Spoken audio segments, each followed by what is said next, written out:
घर के आंगन में ही बीचों बीच मंडप बनाया गया था, जिस पर चमचमाते तोरण लगाए गए थे। मंडप के चारों कोनों पर मिट्टी के 7 कलश एक के ऊपर एक रखे गए थे, जो अलग अलग रंगों, छोटी छोटी मोतियों और चमकीले शीशों के टुकड़ों से सजे हुए थे।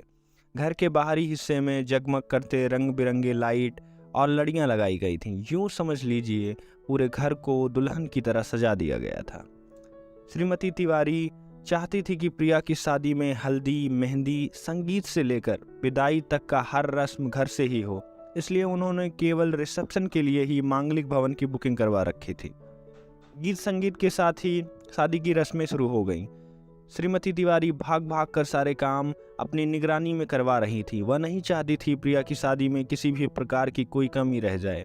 इस भीड़ भाड़ और आनंद उल्लास के माहौल में नहीं चाहते हुए भी कभी कभी शोभा की आंखें छलक जाती। प्रिया भी हल्दी मेहंदी लगे हाथों से कभी शोभा के लिए दवाइयाँ तो कभी पानी लेकर आ जाती और कभी शोभा से लिपट कर कहती, माँ अब बस भी करो, सुबह से दौड़ रही हो, थोड़ा आराम कर लो। प्रिया चाहती थी शोभा एक बार उसे लिपट कर रोए, लेकिन शोभा अपनी आंखों में आ रहे आंसुओं को छुपा वहां से चली जाती। प्रिया स्वयं भी शोभा के गले लग दिल खोल कर रोना चाहती थी, लेकिन वह भी ऐसा न करने को मजबूर थी, क्योंकि उसे अपने दुख से ज़्यादा माँ बाबा की खुशियों की फिक्र थी। वह नहीं चाहती थी उसकी वजह से माँ बाबा को कोई ठेस पहुँचे या एक बार फिर उनकी आंखों में आंसू आए। यही वजह थी कि प्रिया शादी के लिए तैयार हो गई। आज रात जब प्रिया बाबा को दवाई देने उनके कमरे के पास पहुंची तो वह दरवाजे पर ही ठिठक गई। माँ बाबा से कह रही थी, प्रिया की विदाई के नाम से ही कलेजा मुंह को आता है। प्रिया के बगैर पूरा घर सूना हो जाएगा, उसके बगैर मैं कैसे रह पाऊंगी, या घर काटने को दौड़ेगा।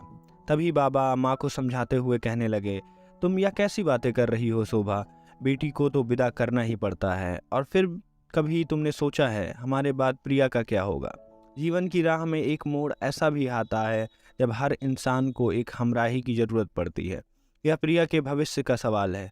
राजेश बहुत ही अच्छा लड़का है, वह हमारी प्रिया को बहुत खुश रखेगा। हमारी बेटी रानी बनकर रहेगी, रानी बनकर। ऐसा कहते हुए बाबा का कंठ भर आया। माँ बाबा के रुआंसे स्वर जानकर बोली, मैं सब समझती हूँ, लेकिन क्या आप प्रिया के बगैर रह पाएंगे? मुझसे ज़्यादा स्नेह करते हैं आप प्रिया से, उसमें तो आपकी जान बसती है। बाबा माँ से कुछ कहे बगैर चुपचाप दीवार पर लगी दीपक की तस्वीर की ओर निहारने लगे।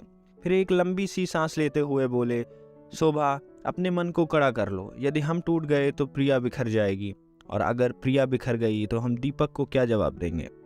यह सब सुन प्रिया बाबा को दवाई दिए बगैर ही अपने कमरे में लौट आई। अपने हाथों में दीपक और अपने शादी की तस्वीर लिए दीपक के चेहरे पर हाथ फेरती अतीत की गलियारों में चहलकदमी करने लगी। प्रिया की आंखों के सामने दीपक और उसकी शादी की सुनहरी यादें पंख पसारे चलचित्र की भांति चलने लगी। प्रिया अब तक नहीं भूली वह लम्हा जब वह पहली बार ब्याह कर इस घर में आई थी। दीपक उसमें इतना खोया रहता कि कई बार वह स्वयं से शर्मा जाती। माँ बाबा से दुलार इतना मिलने लगा था कि उसे मायके की भी सुध न रही। माँ बाबा और दीपक तीनों प्रिया का ऐसे ख्याल रखते मानो वह कोई छोटी बच्ची हो। दीपक चाहता था प्रिया अपनी बीई की पढ़ाई पूरी कर ले, लेकिन प्रिया अब उस ओर बिल्कुल भी ध्यान नहीं दे रही थी, या यूँ समझ लीजिए वह ध्यान देना ही नहीं चाहती थी। वह सब छोड़कर घर गृहस्थी में रम जाना चाहती थी। दीपक को पाने के पश्चात उसके मन में कुछ और शेष पाने की अभिलाषा ही नहीं रही। सब कुछ बहुत अच्छा चल रहा था, लेकिन नियति को तो शायद कुछ और ही मंजूर था। तभी प्रिया की शादी के कुछ ही महीने बीते थे। उसके हाथों में रची मेहंदी के रंग भी नहीं उतरे थे और एक रोड एक्सीडेंट में दीपक की मौत हो गई और पलक झपकते ही खुशियों के सारे पल फना हो गए। दीपक के जाते ही लोगों के देखने का नज़रिया ही बदल गया। लोग तरह तरह की बातें बताने लगे। कुछ लोग कहने लगे इसके पैर पड़ते ही घर का चिराग बुझ गया। जिस प्रिया को कल तक घर की लक्ष्मी कहा जा रहा था, आज उसे अशुभ की संज्ञा दी जाने लगी। समाज में कई प्रकार की कानाफूसी होने लगी, जो उड़ती हुई माँ बाबा के कानों पर भी पड़ने लगी। इन बातों से माँ विचलित हो उठती तो बाबा उन्हें शांत कराते, लेकिन कभी प्रिया के इस बात को आभास नहीं होने देते। दीपक की मृत्यु के पश्चात प्रिया के जीवन में सब कुछ बदल गया था। नहीं बदला था तो केवल प्रिया के प्रति माँ बाबा का प्यार। वे आज भी उसे उतना ही प्यार करते थे, बल्कि पहले से ज़्यादा करने लगे थे। माँ तो प्रिया को पल भर के लिए भी अकेला नहीं छोड़ती। इसी सब के बीच एक रोज़ प्रिया के माता पिता उसे लेने पहुँचे तो बाबा अपनी हाथ जोड़कर उनसे कहने लगे, प्रिया आपकी अपनी बेटी है, आप जब चाहें उसे ले जा सकते हैं। दीपक हमारे घर का चिराग था और अब प्रिया ही इस अंधियारे घर की ज्योति है। लेकिन फिर भी यदि आप प्रिया को अपने संग ले जाना चाहें तो हम रोकेंगे नहीं। यह सब सुनने के बाद प्रिया के माता पिता उसे साथ लिए बगैर ही लौट गए। प्रिया ने मुस्कुराना ही छोड़ दिया। उसके पायल की छमछम और चूड़ियों की खनखन उसकी सिसकियों में कहीं खो गई।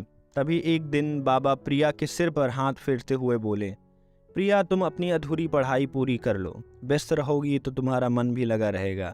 और फिर दीपक की भी यही इच्छा थी। प्रिया भी मान गई और उसने अपनी बीई इन टेक्सटाइल की पढ़ाई फिर से शुरू कर दी। धीरे धीरे प्रिया की जिंदगी फिर मुस्कुराने लगी। पढ़ाई पूरी होते ही बाबा ने अपनी टेक्सटाइल इंडस्ट्री का कार्यभार प्रिया को सौंप दिया ताकि वह व्यस्त रहे। प्रिया ने भी इंडस्ट्री के सभी काम ऐसे संभाल लिए जैसे दीपक ने संभाल रखा था। सहसा एक शाम जब प्रिया फैक्ट्री से घर लौटी तो माँ और बाबा उसे अपने समीप बिठाते हुए बोले, प्रिया अब तुम्हारी विदाई का वक्त आ गया है। अचानक प्रिया के हाथों से तस्वीर गिर गई और वह वर्तमान में लौट आई। तस्वीर को एक ओर रखती हुई सोचने लगी, ये कैसे विधि का विधान है। जिस घर में उसकी डोली उतरी थी कल उसी घर से उसकी डोली उठेगी। अगर आपको ये कहानी पसंद आई है तो ऐसी ही और कहानियाँ सुनने के लिए इस वीडियो को करें लाइक और चैनल को करें सब्सक्राइब। आपका थैंक यू, शुक्रिया, धन्यवाद।